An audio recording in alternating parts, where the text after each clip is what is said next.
Of all the technologies that are revolutionizing the media, arguably the most prominent at the moment are mobile. 2 billion people will come online over the next 5 years, the vast majority of them outside Europe and North America. And the vast majority of those new users will be on mobile devices. So how quickly is that happening in different regions?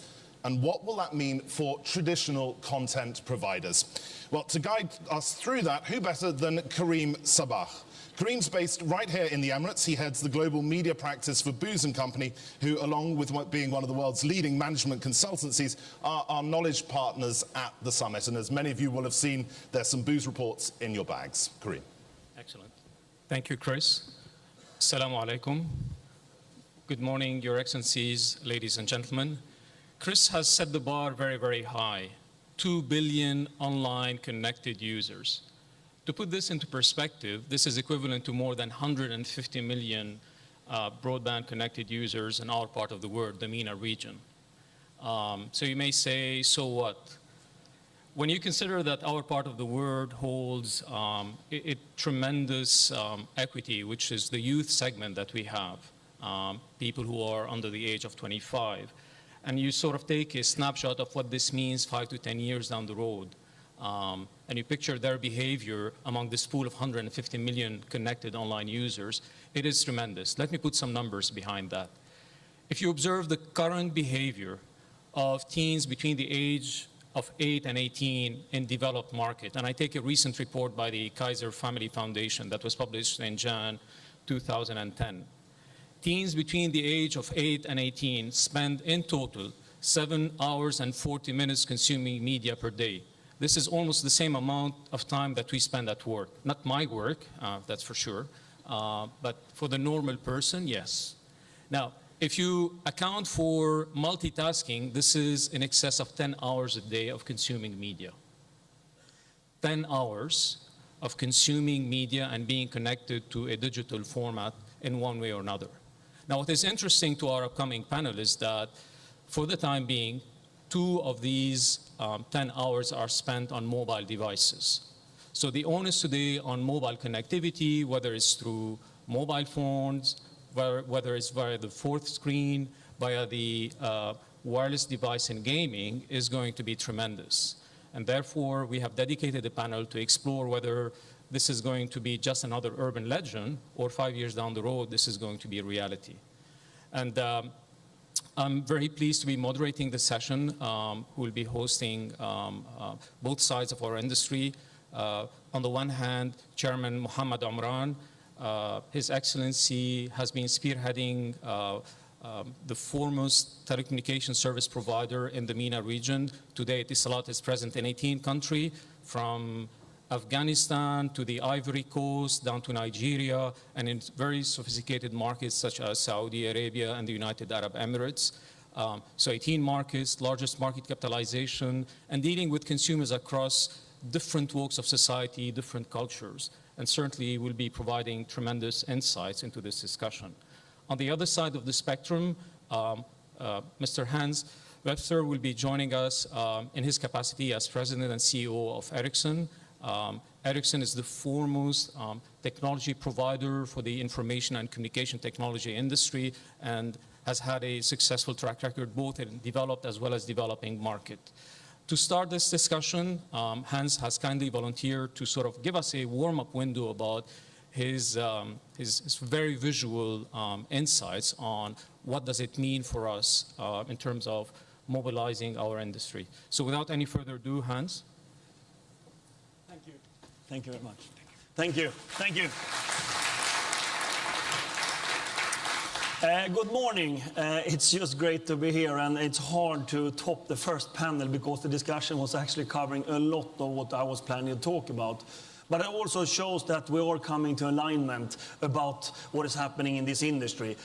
So let me start by talking about telecommunication and what that has an impact on all of us on different areas and content, etc. So starting with the consumers, a lot of this we have gone through. We have discussed it. 4.6 billion mobile subscriptions in the world. 500 million people have a broadband connection. 400 million people on Facebook, 1.7 billion people have access to the internet. Just amazing what has happened in the last 10 years in development in communication. And we have another piece of interesting information. During New Year's Eve, the Chinese New Year's Eve, it was 23 billion, remember billion now, SMS sent during that night. 23 billion, just imagine that 10 years ago. Something is just exploding here. But it doesn't stop there. Actually, if we take 4 or 5 years from now, we believe it's going to be some 7 billion subscriptions. Yes, people will have more than one. And I guess people in this room, you have more than one mobile subscription. The smartphones will be 4 times more smartphones in the world. And they will grow in usage of the network 25 times more. And we see them flooding the market. And as you heard before, man, they're using probably 20, 30, 40 times more data than a normal phone user is using the network. At the same time, the connected wireless devices as PCs, etc., as we also heard in the previous panel, will continue to grow. They will grow 6 times the next four years in the networks. And actually, they will consume even more data, up to 50 times more data. But the most important point on this slide is the last one, the 3 billion. In 2013-14, 3 billion people on this earth will have a broadband connection. It's going to be a mix of fixed and mobile, but the main part will of course come from mobility, as all countries doesn't have the fantastic infrastructure as we have here, for example, in Abu Dhabi with fiber. So a lot will be through mobility. That 3 billion, of course, will have access to internet applications and usage that is totally different. So, is it a business case for this? Sometimes we hear doubts, I mean, is it really a business case that we bring all this capacity out and operators bring it out and people are using it? Definitely it's a business case, but it's going to require changes in models, it's going to require changes in networks, it's going to require changes by us working with this. That's definitely sure. But it's a business case, yes, because the consumer demand is there and the appetite to even pay more for it is also clear. And as we heard previously, people are even prepared to pay more for telecommunication and communication services today than before. And of course, it has to come with content. And if you look at our society, what impact will it have on our society? I think that we started to hear a little bit in the panel before as well, but it's hard to articulate exactly how big impact it will have. I think we can start just thinking about the history a little bit. The last 240 years, we have had 4 large technology revolutions. From the Industrial Revolution, we had the steam, coal, iron that finally turned into railways. We had the steel, heavy engineering, finally turned into steamships, connecting different regions of the world. Continue with the oil mass production, came out with the automotive, of course, connecting again. What we are facing, and I hope I'm going to be invited when we have had this for 10 years, because I hope this is going to happen for 10 years, then definitely we're going to conclude that the 5th technology revolution is actually IT and telecommunication. And what we have seen in the last decade, the build-up and the penetration on mobility and fixed broadband is, of course, the base for it. And in any technology revolution, you have 2 phases. You have the installation phase and you have the deployment phase.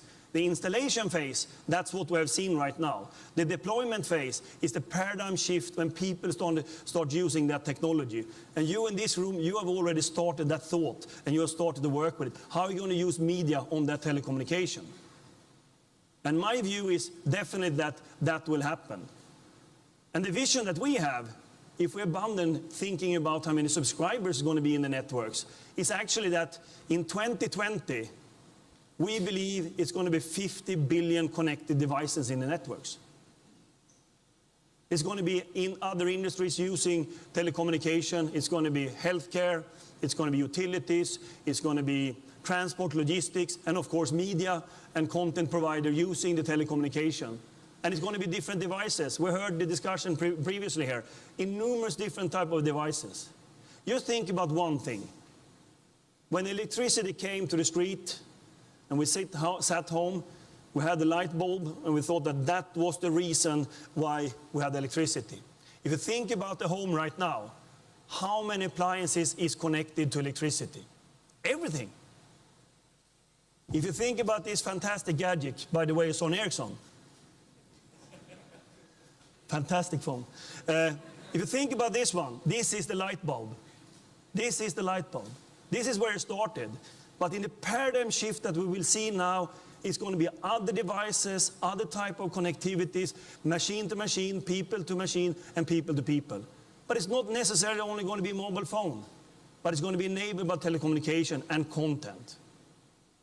And you play a vital part for that. So remember what I said now, because in 2020, if I'm going to be invited again, hopefully I am, then we're going to talk about the 50 billion connected devices. So, why are we here? What are we talking about? Of course, if we look at a company like Ericsson, we are working with wireless, we're working with fixed networks, we're doing a lot of things. We are already today working with content owners. We are putting together content, delivering it on different type of devices, if it's a mobile phone, an internet, over the web, or a TV. We are working with FIFA, for example, delivering all the platforms for the World Championship in South Africa.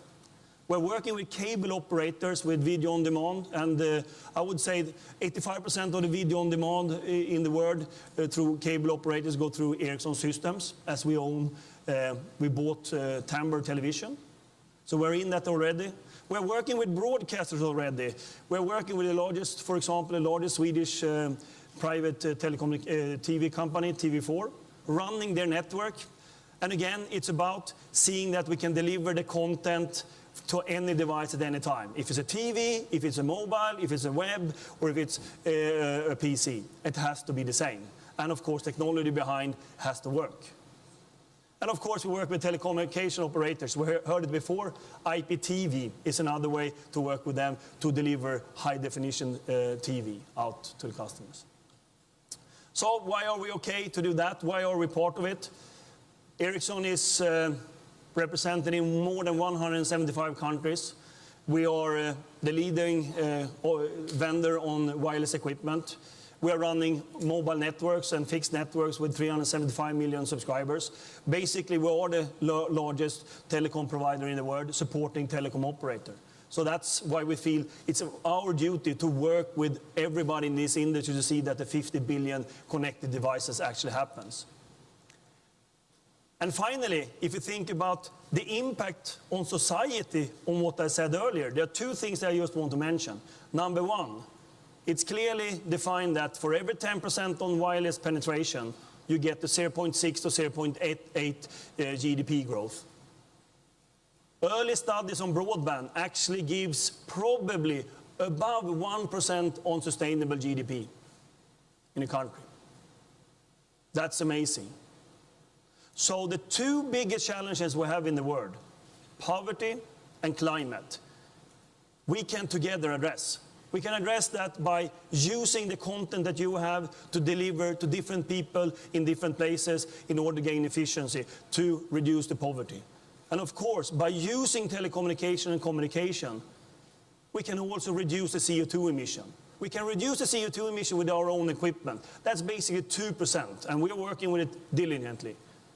But what we believe in, we can probably address 20 to 30% on the Earth CO2 emission by us together using telecommunication and communication equipment more efficiently. And as the world will triplicate up to 2050, that means that all infrastructure needs to be triplicated. That's physically impossible, and it will increase the CO2 emission immensely. So we have both here a business reason for doing it, and we have a society and sustainability reason for it. I've never seen that coming together at the same time, at the same place. But of course, it's not that easy as I tell you, because it's a vision, and it's challenges. I have 3 challenges for you. One is, of course, we need to use as much standard technology as possible. And the reason is we get the cost down, and we can deliver it to everybody in the world. We can reach out to every person in the world, any type of device. We get the chipset down, we can put it into any device, we get the infrastructure down, and we can deliver the radio access or the fiber access as far out as possible. That you do if you standardize it, it's good. That's the work that we need to do together with the telecom operators. We need fair pricing in the whole scheme, and we're already talking about it. We need content provider paid, we need telecom operators paid, and we see that because everybody that wants to be part of it. And people using it has to pay for what they're using as well. And that is another challenge. And the third challenge, which is probably most important for all of us, is that the consumer experience has to be equal regardless of device, access, or where you are. Those three things are still challenges for us. I think that it's a unique opportunity that we have, and it has been a lot about us together with telecom operators building networks. In the next decade, where we look in right now, it's going to be us, telecom operators, and a lot of other industries, media, content providers that need to coexist and co-work in order to make this successful. So, summing it up, I believe the consumer demand is there, the money is there, we have a great impact on society, but we need to do it together, and there are some challenges. Thank you very much.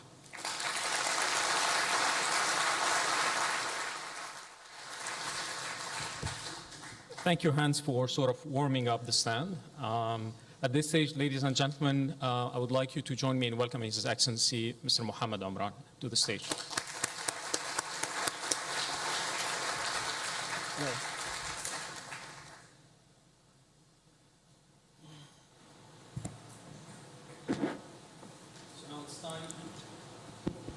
Now it's time to put your vision to the test with Chairman Omran. Great. Again, there is some skepticism as to whether mobility and the mobile technology will indeed enable this digital experience from start to end. I think what is worrying us is that when you add up the e-readers, the smartphone, the video cameras, and all the other multimedia devices, is going to translate into a paradigm shift in the kind of technology and capacity that we require. Let me put this into perspective. My understanding is that an e-reader requires twice the capacity of a normal phone. A smartphone requires 10 times the capacity of a normal phone. A video recorder that is connected online would require 100 times this capacity. A connected mobile PC would require 1,300 times the capacity of, and it goes on and on. Nowadays, they talk about pico projectors and mobile phones. If you stack up all these numbers, it literally means that globally we need to move from a capacity of around 90,000 terabits per month to 3.6 million terabits per month over the next 5 years. Chairman Omran, is it realistic that the industry is going to evolve in this direction, both from the telecommunication service providers, and later on, Hans, I would like you to provide feedback as to whether you as a technology innovator can follow suit. So I would like to get your perspective on this, how you see the consumer behavior, what has been the experience of Etisalat in that regard. Thank you very much. A few years ago, such summit for media used to have their own partner only, which is the media, TV, maybe satellite, and none of telecom. Now we see that there is a shift, and this shift will add value for everyone because there are a lot of things we are offering, whether vendors or operators, in order to enable the media to reach more. If we look at several things which are the enabler for this, whether it is in mobile or fixed. Number one, bandwidth. Several years ago, I have seen statistics about bandwidth connecting countries with the rest of the world. 1 gigabit was quite good enough to connect a medium-sized country with the rest of the world. Nowadays, we are working this year to connect customers, each customer with more than 1 gigabit per second. And this means we are enabling the customer to have much bigger bandwidth for video, for internet, and for voice. This is from the fixed side. When we go to the mobile side, I think many of you has experienced when the first GPRS came, 50 kilobit per second was the bandwidth available for the customer if you are lucky. Now there are 10, 20 megabit per second to the customer. Definitely it depends on the usage on that cell, but we are testing now LTE, long-term evolution, to connect, not that, to connect 100 megabit per second to the customer. And that means there is a big pie for the customer to enable him to experience or to use this new technology. This is one side. The other side regarding the handset. I think you have seen the first 3G handset, bulky, difficult to use, and also battery will finish in 2 hours. Nowadays, the handset, as you have seen, definitely one of them by Ericsson, but also iPhone, by Samsung, by Nokia, by so, they become much more smarter, much lower in cost, much better in battery. The third element is the content. In the region, we still have a long way to go to have more local content, Arabic content, special content for the region. But if we look at the larger thing, there are a lot of content now becoming available. And it is important that some kind of dialogue and partnership between the media and telecom operator in order to enable the customer. So I see really that the bandwidth availability will allow customer to have a new experience. And with that one, many new solutions can come. Thank you, Mohammed. So, Hans, can you deliver the technology that will bring this digital experience to life from a mobile standpoint? I think that we have heard here and before as well, the network technology as such is usually developing a little bit ahead of the ecosystem. And ecosystem is, of course, you need to have handsets or devices to connect it. I mean, today we have already networks up on 42 megabytes per second in commercial. We are going to 84, we're going to 100. The thing is that we need device and ecosystem on it. And exactly as Mr. Omland said, I mean, in the beginning of 2001, when 3G came, I mean, there were no handset, but the network was there. So, of course, we see that evolution on technology being there, and we are testing LTE right now, and LTE is giving us 100 megabytes per second, but we have actually trialed and tested also 1 gigabyte per second in mobile network. So, yes, it will be there, the technology. Then we need to find new models together with the fixed network and mobile network, how to cache information.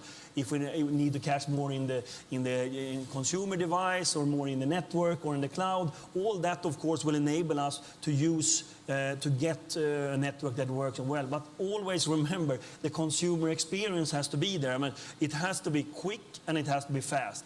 What we have seen with new devices like the iPhone, etc., people are using it in a totally different way. I mean, a normal phone uses 20 megabytes a month. A normal iPhone user is using it 400 megabytes. And all the Android phones coming out right now, they are using it equally much or even more. So that's what we need to look into and understand in the network. So it's both in that dimension in the network. Then we need to work with the phone makers to see that they are doing a very good protocol to work with the network in order not to tie up capacity that is not needed. So there are still a lot of technology evolution that can be done on the networks to enable that capacity need. And the great thing is that the consumer demand is there. We are actually behind what they want right now. I mean, when we started 2001 with 3G, everybody questioned, why do you want to go from 9.6 kilobits per second to 28? That seems strange. Why do we need more speed? Today, nobody would go back and have lower speed. Everybody wants more. Now, when we try to dissect this into how users are ending up relying on mobile technology, what is going to be the sort of the main focus? I mean, some of the estimates indicate that probably more than 60% of usage is going to be around video, more than 15% is going to be around internet and web browsing, and the rest is for other applications, including voice. And when you add on top of this, so this is the current behavior. When you add on top of this the the fact that we have the youth segment coming of age and representing the next generation of mature users, and already knowing that probably 2/3 of the time they spend with their mobile device is not on any voice services but something else. Where do you see utilization of the digital mobility happening? What are going to be the kind of application based on your experience in the 18 markets? It depends from one country to another based on maturity of that country and also based on income level of that country. But we have seen that there are a new solution being needed by the customer or used by the customer. I see that there are certain solutions still in their infancy, but definitely they are developing very fast. Among them is mobile banking. In many countries, this will be the only way for having bank account for those customers, which is different than the normal way of having official bank account. So this is a new media for that one. But this goes also to much more sophisticated thing. For example, in UAE here, we are developing with the Council for Education in Abu Dhabi to connect every school with high-speed internet to every classroom. And that will enable the student and the teacher to have much more video conferencing and so on. No doubt video is becoming major user for all. Now, it depends, as I mentioned, from one country to another. But there are a lot of things. There are health areas there are many solutions we have seen in the market, and we are looking to partner with those who are developing in order to offer to the customer total solution in these countries. We should not forget that part of our job is also to help those countries develop further. We work in many African countries, and this is the only connecting media. And with that one, we can help adding value to these countries, developing them to be better. And with that one, GDP goes up, and we get more income as well. So it is a circle. I certainly would like to go back to the social contribution before we steer in this direction. Hans, when you think about the technology that Ericsson is building, what is the application or the one or two applications that are shaping your vision going forward? I think that from uses of the network, of course, data is eating much more capacity out of it.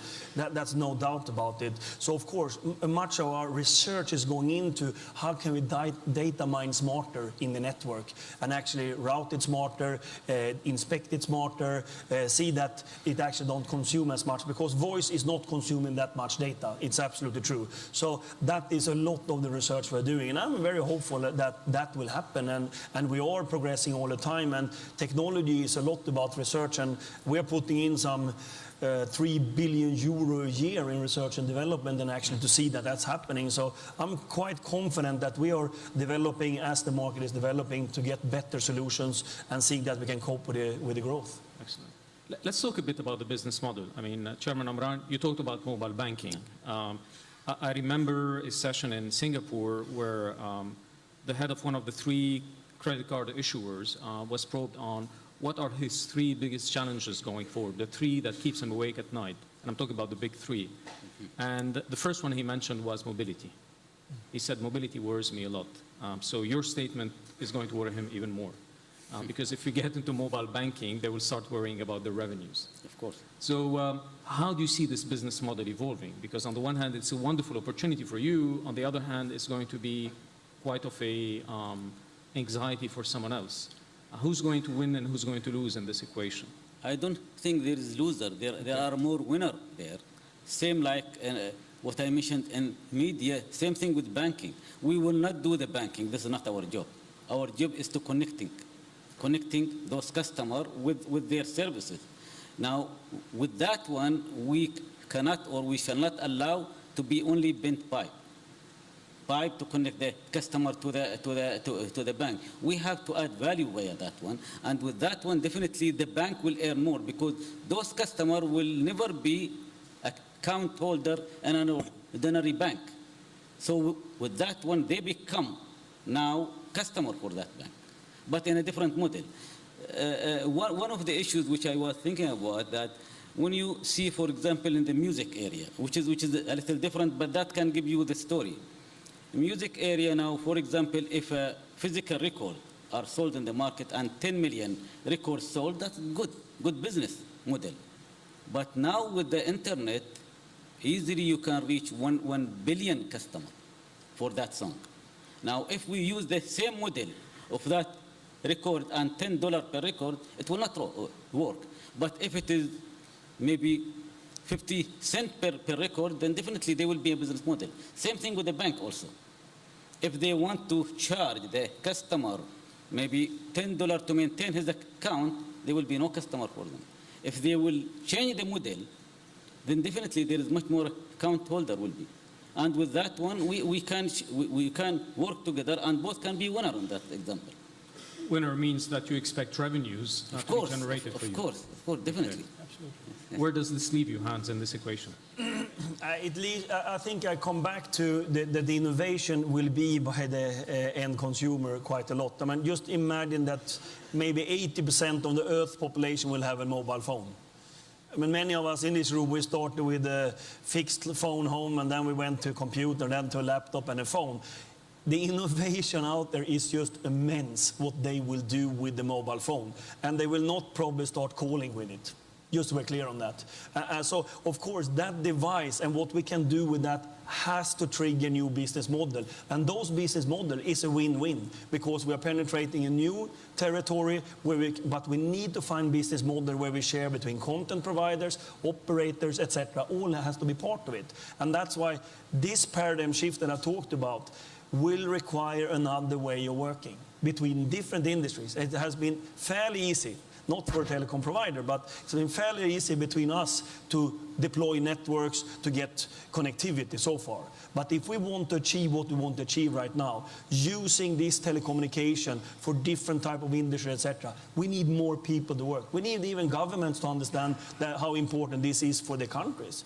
So I think that will be very important, and people and conference like this will enable us to have those type of discussions. So I think my imagination is too short. You know, I do like Dirk said. I mean, I talk to my children, and then I get a notion of what's going to happen. I mean, it's really, really interesting. And of course, mobile payment is an obvious one, but e-health or m-health is another obvious one. That you can get so far out in rural areas and get small information on medication and etc. that people cannot get. That, of course, will improve life on Earth, but also is a business for us. If you go into that space of the whole digital experience, and you've mentioned education, Hans, you talked about health and others, it is a paradigm shift vis-a-vis the business you have today. And it requires a sort of an innovation gene in the DNA of a telco or of a technology provider that does not exist today. Let's face it, right? You know, in a study that we conduct every year about the top 1,000 innovators, telecom operators and media companies are not in the top 10 or top 20. They're not there. Now, you could argue because they don't have the incentive, because they have quite of a thriving business today, or there could be other reasons. But the fact of the matter, these sort of main players of the industry haven't been at the forefront of innovation. Right. Can you become innovators going forward so that you can seize the potential of this digital world? And to go back to your statement, Chairman Omran, is not to end up being a pipe alone. And what are you doing about it, if you can provide us with examples? First of all, we have to go into that direction, otherwise we will die. And every telecom operator is putting this on his top agenda. How can we become more active and utilize the wealth we have, which is the customer connectivity, the customer base, and also the investment we have done in order to enable the society to develop better, and we get part of that development. We have worked with several solutions. We talked about mobile payment, where we are working with certain banks. We talked about education, where we are working with specialized education institute and developer in order to develop certain solutions together to the customer. We are working with certain developer for smart home, smart offices, in order to also offer customer total solution. It is in all those areas. Now, definitely there are variety between one country and another. Depend on their affordability, depend on their disposable income available. But we have seen that this enables the country to develop better. I have seen a study that in certain African countries, the disposable income is shifting from cigarette or alcohol to telecom. And that is a good thing for us and good thing for the health of the people. So this is the way I think. Why? Because people can see that there is good value on that one. So this is the way we have to go, and not only Ittisalat, it's also other operator. Now we have seen that the market is also shifting in the telecom operator, where those people who are focused on telecom business are winning the long term than those one who came just to make money and leave.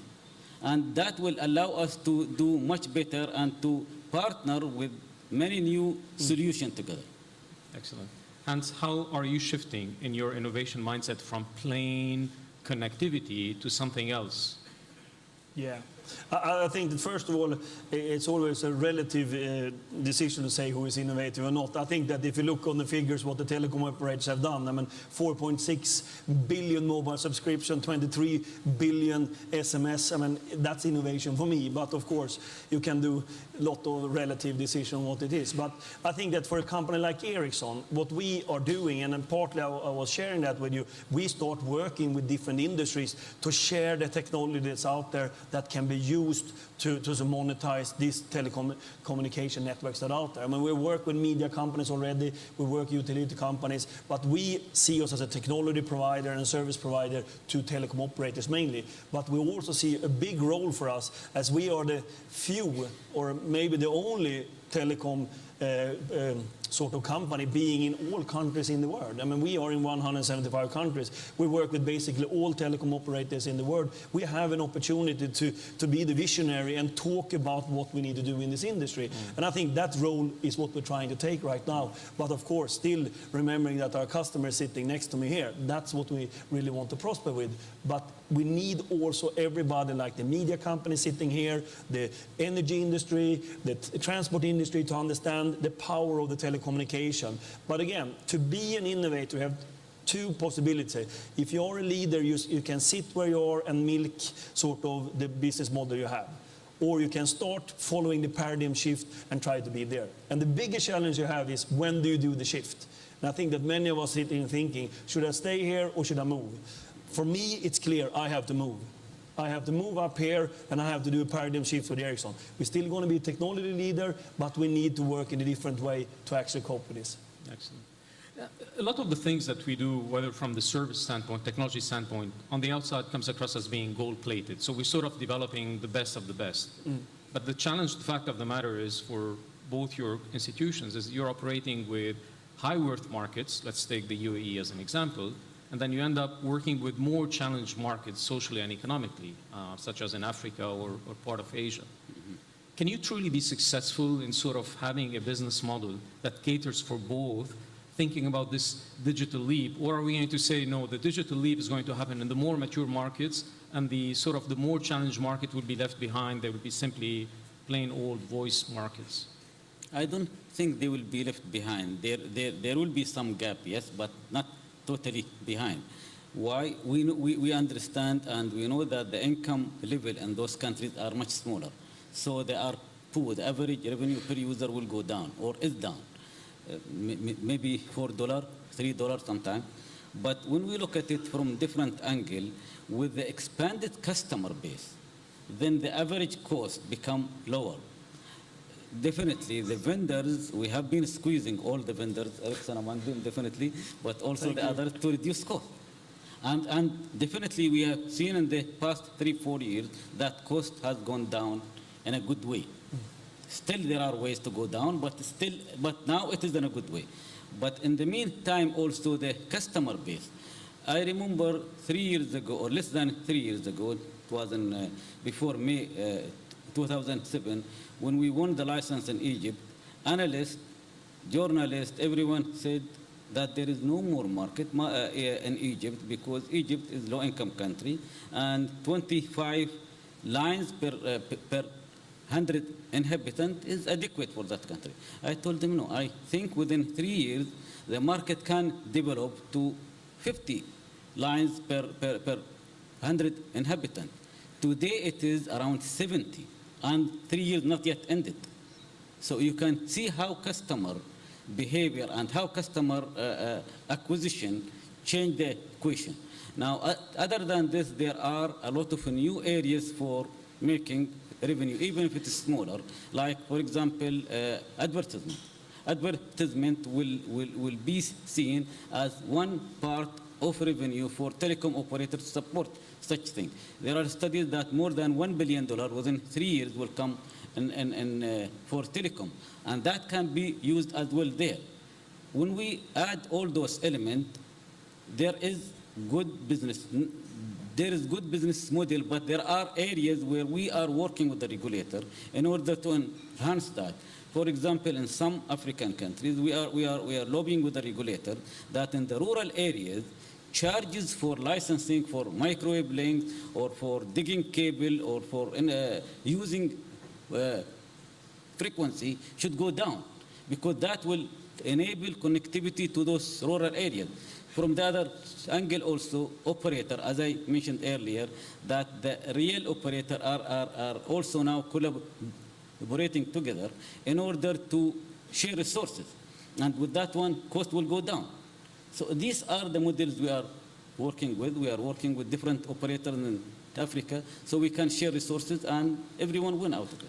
So essentially, you have an adaptable business model that can deliver this digital experience. Hans, from a technology standpoint, can you deploy this 21st century technology you introduced so eloquently in the beginning in all type of markets? Yeah, and we decided for some 10 years ago that we will not have technology equipment that is geared for a certain market, because we know that all markets want cheap equipment. So that was so instead of that, I come back to one of the main things is standardization. If we get the same standard technology in all markets, we can drive down the cost on equipment, on handsets, on devices and everything.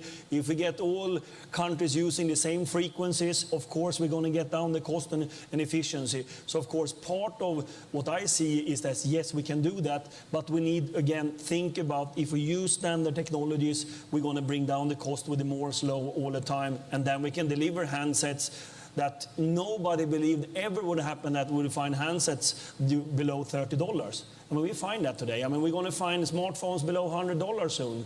So, of course, that is happening because we have a standardization and we do it in the same way. And LTE is sort of the mother of all, because they merged the old technology is going to be one, basically, that's going to have it. And the 3G and the LTE is going to be the two paths that exist. And that will bring down the cost. So yes, we have, and then we have adapted also models where we can share network infrastructure. If you want to share the passive infrastructure, if you want to share the active infrastructure, you can do that to bring down the cost again, to deliver a cheaper byte per second or cost per second. Excellent. We have 10 more minutes to go. If there are questions from the audience and would like to take a few, please just raise your hand and a mic will be provided to you. The gentleman in the middle. If you could just introduce yourself and then provide us with a question. Hi, Tom Gara from the National Newspaper. I'm just wondering how you see, it seems like mobile networks have a really effective billing system that media companies and internet companies would love to be able to access to charge for online services, content, that kind of thing. I was just wondering, would Etisalat consider, Mr. Omran, would Etisalat consider giving access to its billing system to outside companies to access? And Mr. Vestberg from Ericsson, how are you integrating the sort of openness or the ability to have outside APIs access your systems into the equipment that you sell? And are you recommending to your customers that they buy this kind of stuff? Giving access to... Giving access to what? To your billing system to media providers so that you sort of enable the media experience. There are certain models where we can share certain information, but we should not forget that this is customer confidential information. But there are models where certain information can be shared based on a certain agreement together. We have to take care of confidentiality of information for customer, but we can talk about the other one, which is not confidential data. Hans? I think it's an excellent question. And of course, this is what we're working on. On our billing system today, we have 1 billion subscribers worldwide. And of course, what we see right now with customers like Etisalat, etc., they are broadening the scope, of course, in other domains, which of course enable our billing system also to bill for other type of services. And again, it comes back, if we're going to work with other type of medias, if it's media, internet, etc., we should be able to extend the service into that. Secondly, we're working also with charging system, working with content provider to get them to sort of funnel into operators instead of setting up a content mediation for each and every operator. From a small content provider, we have our IPX, which is it's a system that actually takes care of that. So you just hook in and we take care of all the difficult work to set up against an operator. So yes, we're already into that domain to work with it, and we're happy to continue that evolution. And we believe the good about the billing system in the telecoms world, they're real time and they're very good in data mining. Of course, they should be explored going forward in other areas if we want to achieve what we want to achieve. Excellent. Any other questions from the audience? The gentleman at the back.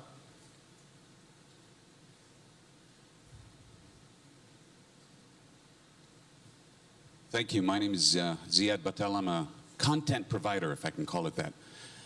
My question is to the technology side and the telco side. How much, we've heard so much about where technology is and what you guys are doing with it. How much investment are you actually making in content? Or are you just leaving it to the people to create it? In the Middle East, as you know, we don't have a lot of money when it comes to content creation. The telcos, what is their future plan in helping the production companies, the networks, to basically develop that quality content? Excellent. Chairman Amran, do you want to take When it? we talk about content is quite large varieties of it. Definitely, we are not the best expert in all these type of content. So we rely on partnering with content developer and owners. And with that one, we can develop certain solution for certain category of customers. So our role will be is to customize this content in order to meet certain requirements of the customer. Customers want to have certain or different way of presentation of content depend on their terminal, whether it is on their TV, web TV or IPTV or so, or whether it is on the handheld. That one is done jointly with the content owner in order to have the right experience for the customer. We do discuss with different type of content provider, and we are really looking to partner with as many as possible. Chairman Amran, in your definition of partnering, you're referring to co-investing. I think the gentleman at the back was referring to investments. We are looking at that one also, but this is it doesn't mean we will buy all the content provider. No, sure. We will partner with them. Some of them just distribution arrangements. Some of them co-investing with them. Excellent. And from an Ericsson perspective, do you see yourself investing in the content industry or co-investing? No, not directly, but indirectly, definitely, as in trying to orchestrate all the brokering of content into operators as a white label solution on the technology. We see ourselves making it easier for content provider to hook up to operators all around the world.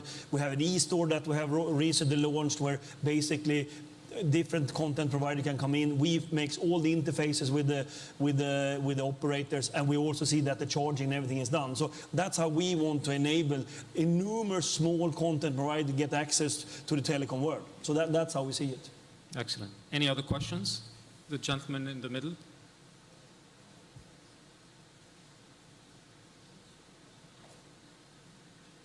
Maybe the next question can come from a lady. I'm tired to say it. Yes, thank you. My question is for Mr. Amran. I am Amjad Tadros from Shufi TV. We are content provider of entertainment information in the Arab world. And our experience has been with the telecom operators is that for every dollar that the consumer pays, the content provider ends up getting something like 20 cents. This is after taking the tax and the revenue share with the operators and the middlemen and everybody. And that, we believe, is impeding the providing good content for the consumer. Do you think that 20 cents for the dollar is a fair amount for the for the content provider? And what's a fair share, if you think that? Thank you. You see, things are changing, definitely. But I advise you to talk with our people. They are more open-minded than others.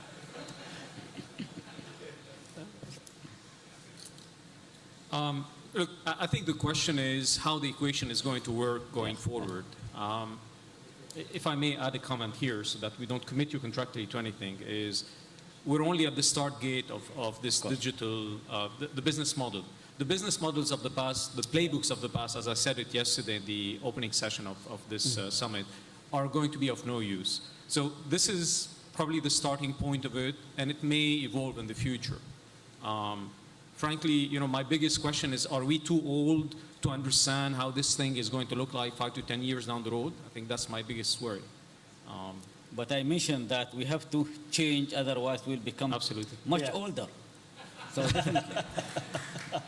The question from the lady right in the middle and the other lady in the back, and we'll have to conclude at that stage. Hi, my question is regarding competition from China for network equipment providers. How is that going? Because I know that Chinese are innovating at low cost compared to equipment providers from North America as well as Europe. And the question to Etisalat is, how are you deciding to buy equipment from which network provider now? Just wanted to get an update. Good question. I think that competition we have lived with since Ericsson started 1876. So we just live with this competition as well. Of course, we have fierce competition, and it's been very tough in the telecom industry the last years. We have gone from 15 vendors basically down to 4. So of course it's been very tough. Ericsson is still the leader, and we have decided to be the leader. So we just need to be there. But we need to have our strategy for doing it, not copying anybody else's strategy. But it's going to be competition because, as I discussed, what I presented, of course, it's an interesting industry to be in. Telecommunication is vibrant and it's very interesting, and it's been very good for the last 10 years. But I think it's going to be even more interesting in the next 10 years. So it's not strange it's going to be competition. So I have to cope with it. I have to live with competition as everybody else is doing here. Thank you. One final question in the back, the lady.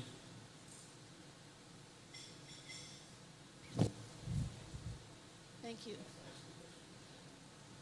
Can you hear me? Yeah. Joyce Barnathan, International Center for Journalists. We've been talking a lot about top-down technology going down to the developing world, and I'm wondering if you see any interesting either innovation or leapfrogging of technology from the developing world that's worth noting. In Africa, in places like that, because there's a lot of experimentation going on, and I'm wondering if there's anything that's hitting your radar screen that you're looking at that might be worth discussing. Any particular technology, Chairman Omran, that you have seen surfacing in the more challenged markets, whether it's in Africa or in Southeast Asia or Central Asia, that are pretty much catered for developing markets? I don't think there is one I can immediately talk about, but we have seen that there are certain models which work in other countries, do not work in our region, and vice versa. We can see that there are different requirements in this country. Now, whether there is a real good big solution, I don't think until now. But definitely this will allow us to work with the developer of content or solution in order to develop such thing. Hans? I think a couple of things. I can come up with numerous, but I think what we see in the emerging market, the sort of the bad power grid is of course triggering a lot of technology development on alternative energy sources, solar panels, still too big to be feasible to use, but we see them coming down in size. So we see a lot of experimentation on how to reduce the power and energy cost, because for an operator in Africa, one of the biggest item on the cost is of course power and energy. So we're working to bring down using solar panels or alternative sources. That I see. Another thing, and which is probably more curiosity, when I was working with the Millennium Villages where we are working in Africa, to come out of very rural areas. We acknowledged that they had a problem because there was a lot of snakes in that area, and the snakes were of course very poisonous and so on, and the venens that they needed to actually not be dying of it needed cold. They needed to be in a cold air, and there were of course no electricity, and it was no way to have a refrigerator, so they need to travel 5 hours to get the help to actually cure them. But what we found out in the radio base station, it's an air conditioner that makes it very cool. So they put actually that in that air conditioner, and suddenly we made a shelf inside the radio base station that now can contain that medication, so people don't need to travel 5 hours when they are bitten by a snake. I think that a Swede would never have thought about. Thank you.